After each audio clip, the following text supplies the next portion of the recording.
Abra sua Bíblia no livro de Lamentações, capítulo 3, por favor. Livro de Lamentações, texto conhecidíssimo de todos nós, mas o Senhor fala conosco mais uma vez nesse texto.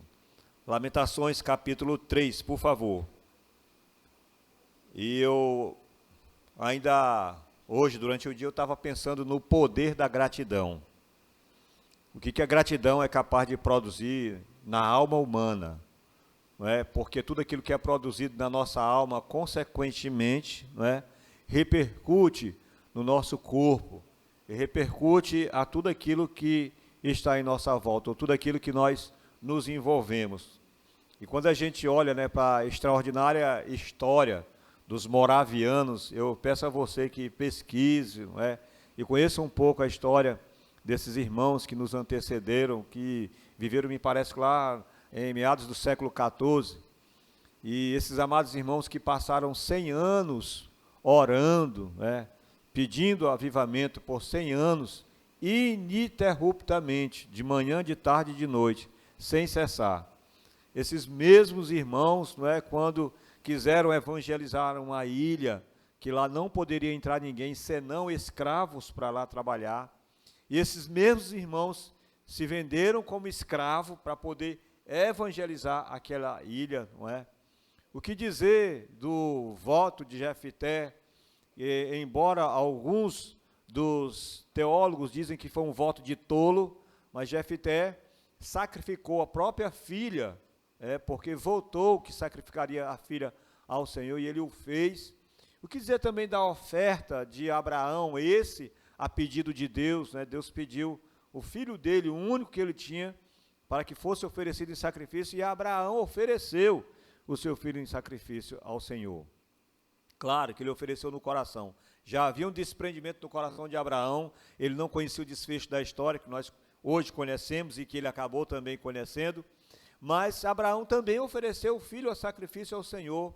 Que coisa incrível, que coisa maravilhosa nós olharmos a história desses homens, o rastro de sangue, escritos por homens e mulheres de Deus, que quando foram submetidos a provas de negarem a fé em Cristo Jesus, mesmo vendo filhos na iminência de morte, mortes cruéis, das mais bárbaras possíveis, vendo seus filhos, seus entes queridos, à beira de uma morte ali, e pedindo que fosse negada a fé em Jesus Cristo, essas pessoas não negaram e mantiveram firme a sua fé no Senhor Jesus, apesar da dor, apesar do trauma, e tantos quantos não foram trucidados, né, pela fé em Cristo Jesus, mas não negaram a sua fé.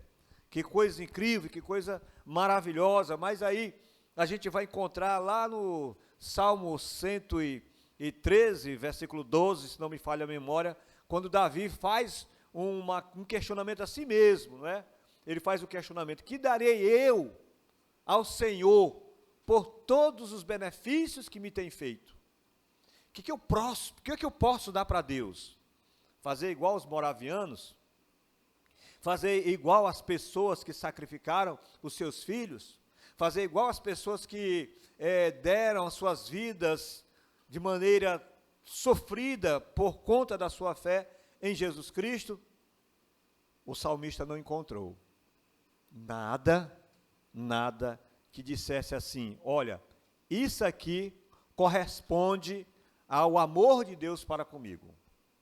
Isso aqui corresponde ao favor que Deus tem dado para a minha vida, a graça dele, a misericórdia dele para comigo. Isso aqui corresponde. Não há nada. Não há nada que nós possamos fazer que corresponda à graça e à misericórdia do Senhor na nossa vida. É tão grandioso, irmãos, é tão incrível, que as pessoas que descobriram isso, ou as pessoas que descobrem isso, não dão valor à sua vida, quando necessário é, em nome da fé em Cristo, renunciá-la. Quando se descobre o tamanho da graça, o tamanho da misericórdia do Senhor, nós não temos como retribuir. E este homem, o salmista, inspirado pelo Espírito Santo do Senhor, porque a palavra de Deus ela é divinamente inspirada, como diz em 2 Timóteo capítulo 3, versículo 16, Esse homem inspirado por Deus, ele ficou procurando na sua memória, revelado pelo Espírito Santo. Espírito Santo, diga aí para mim, o que é que eu posso retribuir ao Senhor? O que darei eu ao Senhor por todos os benefícios que Ele me tem feito? Não há nada que nós possamos fazer. Não há nada. Ele é tão gracioso, Ele é tão misericordioso, que por mais que você queira mensurar o tamanho da graça, o tamanho da misericórdia dele na sua vida, você não vai mensurar. Por mais que você queira se ofertar ao Senhor, ou ofertar o que for ao Senhor, é pequeno, é insignificante até, diante da graça e da misericórdia dele. E Jeremias, o profeta chorão, no seu livro de Lamentações, no meio do cativeiro babilônico, ele escreve, dizendo, no versículo 22, o amor do Senhor não tem fim. O amor do Senhor não tem fim. O que pode acontecer comigo? O que eu posso fazer de ruim para que o amor de Deus venha cessar na minha vida? Qual a coisa mais terrível que eu possa fazer para que cesse o amor de Deus na minha vida? Nada. Nada pode cessar o amor de Deus na sua vida. E qual é o bem que eu possa fazer para que o amor de Deus na minha vida possa ser alimentado, possa ser aumentado? Qual é o bem que eu possa fazer? Igual esses homens descritos? Nada do que você possa fazer de bem vai aumentar o amor de Deus, porque Ele simplesmente te ama. E é por isso que o salmista diz, o amor do Senhor não tem fim, suas misericórdias são inesgotáveis. Era a única forma que o profeta Jeremias encontrou para falar das misericórdias do Senhor. Qual o tamanho dela? Até que ponto ela pode chegar? Até que ponto ela pode recuar? Ele diz que as misericórdias do Senhor são inesgotáveis. Em algumas outras traduções diz que não tem fim. E diz mais, grande é a sua fidelidade.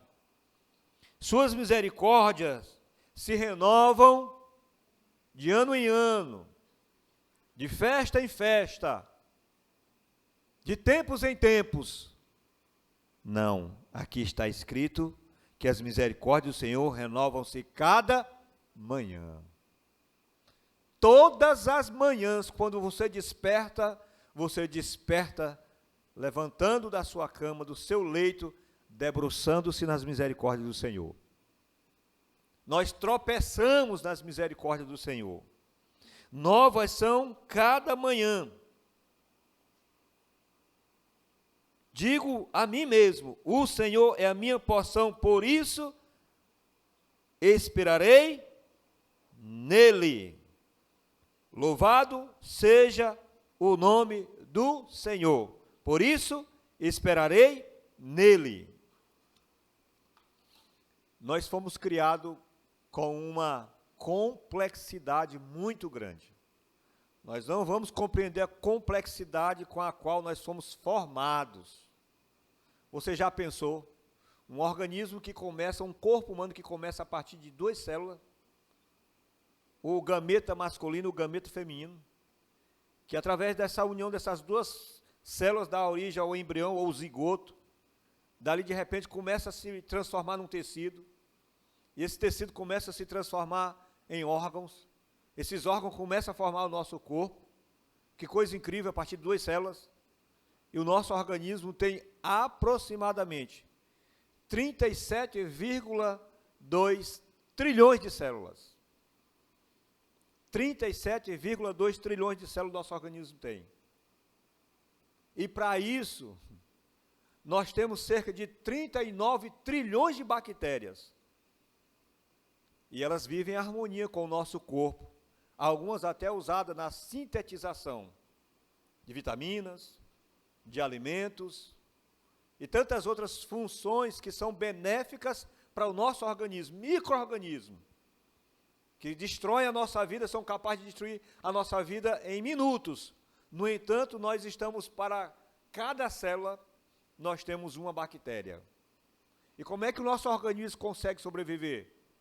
Sistema imunológico, que é o conjunto de tecidos e órgãos e o nosso corpo, essa ação integral do nosso organismo, com os tecidos e órgãos que formam ele, nós conseguimos combater vírus, que são micro-organismos também, fungos e bactérias. São os 3 micro-organismos que se tem conhecimento. No entanto, nós estamos sendo constantemente visitados por esses micro-organismos, e alguns deles letais para a nossa vida, e nós conseguimos resistir, nós temos resistência a isso. Sem que Deus atue, sem que Deus manifeste o seu poder, porque Ele já nos criou assim. Ele já nos deu condições para resistirmos, para lutarmos contra isso. Nós vivemos as misericórdias do Senhor no nosso corpo e não sabemos. Acordamos com ela e dormimos com ela e não sabemos. Deus é um Deus misericordioso. Quando você for orar, quando você for levar uma palavra de oração, for ter um diálogo com Deus, confie que você está dobrando os seus joelhos diante de um Deus que tem misericórdia. Lá em Romanos capítulo 9, versículo 15, e em Êxodo capítulo 33, versículo 19, Deus fala para Moisés: eu terei misericórdia de quem eu tiver misericórdia. Eu terei misericórdia de quem eu quiser ter misericórdia, terei compaixão de quem eu quiser ter compaixão. Ou seja, eu preciso ser muito bom para Deus ter misericórdia de mim, ou eu preciso ser muito sofrido para Deus ter misericórdia de mim. Não! A misericórdia do Senhor, ela não escolhe cara, cor, pessoa, ninguém. Ela está para todos nós. Uma coisa é salvação. Salvação só está para aqueles que confessam Jesus como o único e suficiente Salvador da sua vida. Agora, as misericórdias do Senhor, elas não têm fim.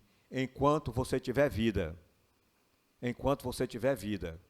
as misericórdias do Senhor prevalecerão na sua vida e elas se renovarão cada manhã, porque no dia de hoje elas já se renovaram na sua vida. Quando você for dobrar os joelhos, por isso que Jesus nos ensinou a orar confiantemente, como um filho que conversa com o pai, dentro das relações que nós temos, o padrão de normalidade, nós precisamos conversar com Deus dentro dessa relação que um pai tem normal com um filho, que um filho tem normal com um pai. Por isso que ele nos ensinou a orar, quando nós formos conversar com Deus: Pai nosso que estais nos céus. Conversa com o Senhor como um filho que tem uma relação normal com o pai, conversa com o seu pai. Você que ama o seu pai, que sabe que o seu pai lhe ama, que sabe que o seu pai é capaz de dar até a vida por você, pois você converse com Deus com uma veemência até bem maior do que você conversaria com seu pai, porque Ele é misericordioso. E nós oramos, às vezes oramos até sem fé, e o milagre acontece. Às vezes oramos sem saber o que nós estamos dizendo, e o Espírito Santo, com gemidos inexprimíveis, vai lá e intercede por nós, como diz Romanos capítulo 8, versículo 26. Ele intercede por nós com gemidos inexprimíveis. Você está servindo, você está adorando a um Deus de misericordioso. Você está sendo apresentado a um Deus misericordioso. Seja você religioso ou não, Deus é misericordioso. Amém? Fique de pé, vamos orar.